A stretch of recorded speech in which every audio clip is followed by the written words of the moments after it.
दोस्तों, दिवाली आने वाली है और इसके साथ साथ पीटा से लेके एनवायरमेंटलिस्ट, बॉलीवुड गैंग, इनके जो स्लीपर सेल्स हैं वो भी एक्टिव होने वाले हैं आपको ज्ञान देने के लिए कि आपको दिवाली में फायर क्रैकर्स, पटाखे क्यों नहीं जलाने चाहिए।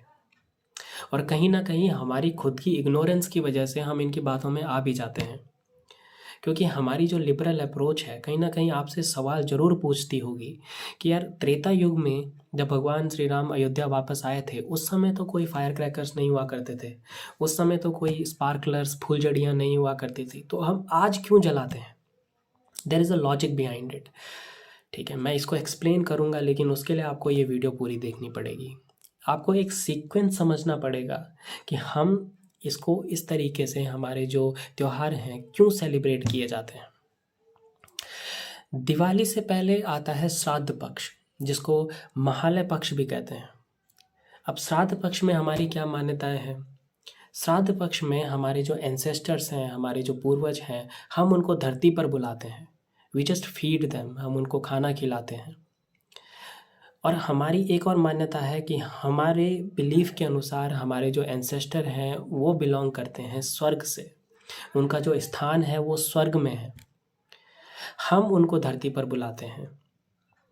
अब श्राद्ध पक्ष गुजर जाने के बाद आती है दिवाली, और दिवाली में हमारे जो एंसेस्टर्स हैं, जहाँ से वो बिलोंग करते हैं, वहाँ उन्हें वापस जाना है।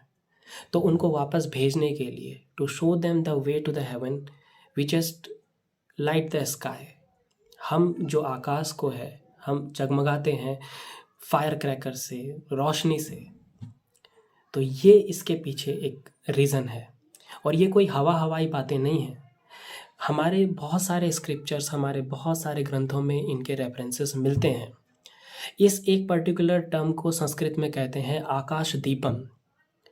और आपको हैरानी होगी ये जान के कि जो स्पार्कलर, फूलझड़ी, जिसको फूलझड़ी कहते हैं, उसके लिए भी संस्कृत में एक टर्म है जिसको कहते हैं उल्कदानम। शायद ये बात आपको ना पता हो, लेकिन हमारे स्क्रिप्चर्स में इन सभी चीज़ों का जिक्र है। और जो स्क्रिप्चर जिसमें आपको ये रेफरेंसेस मिलेंगे, उस किताब का नाम है कार्तिक महात्म्य, जिसमें इन सब चीज़ों के बारे में जिक्र है। तो कहीं ना कहीं ये पटाखे जलाना ये सिर्फ एक सेलिब्रेटिंग एक्टिविटी नहीं है, ये एक्चुअल में हमारे रिचुअल हैं, हमारे डॉक्यूमेंट्स, हमारे स्क्रिप्चर्स, इन सब में इनका जिक्र है। सिख समुदाय, एक और बात है कि जो सिख समुदाय के लोग हैं वो इसको बंदी छोड़ दिवस के तरह मनाते हैं। जैन समुदाय, जैन कम्युनिटी के जो लोग हैं, उनका दिवाली मनाने का एक अलग वेरिएंट है। तो सारे लोग जब इस त्यौहार को इस तरीके से सेलिब्रेट कर रहे हैं, तो ये सिर्फ एक कोइंसिडेंस नहीं हो सकता। There is logic behind it, जो हमें पता नहीं है। लेकिन हमारी इग्नोरेंस के वजह से कोई ना कोई लिबरल उठ के सुप्रीम कोर्ट में याचिका दायर कर लेता है, कहता है कि इसको बैन किया जाए, नॉइज़ पॉल्यूशन हो रहा है, ये पॉल्यूशन हो रहा है। और हमारी इग्नोरेंस की वजह से ये चीज़ इम्प्लीमेंट भी हो जाती है, बिना किसी आर्ग्यूमेंट की वजह से, बिना कोई तर्क वितर्क करे हुए सुप्रीम कोर्ट भी फैसला सुना देता है और उसको बैन कर देता है। और दिल्ली में ये चीज़ ऑलरेडी हो भी चुकी है।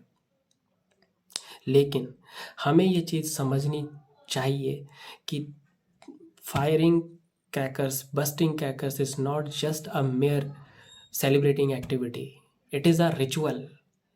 और आप हमें हमारे रिचुअल परफॉर्म करने से नहीं रोक सकते, क्योंकि हमें हमारे देश में धार्मिक स्वतंत्रता की आज़ादी है। तो ये चीज़ आपको समझनी पड़ेगी दोस्तों, कि आपकी जो इग्नोरेंस है किस तरीके से आपके ही अगेंस्ट यूज की जाती है।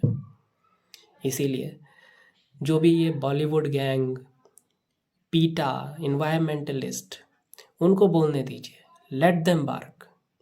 यू जस्ट बस्ट क्रैकर्स, पटाखे जलाइए, अपने लिए नहीं, अपने एंसेस्टर्स के लिए जलाइए, पर जलाइए। Happy Diwali in advance.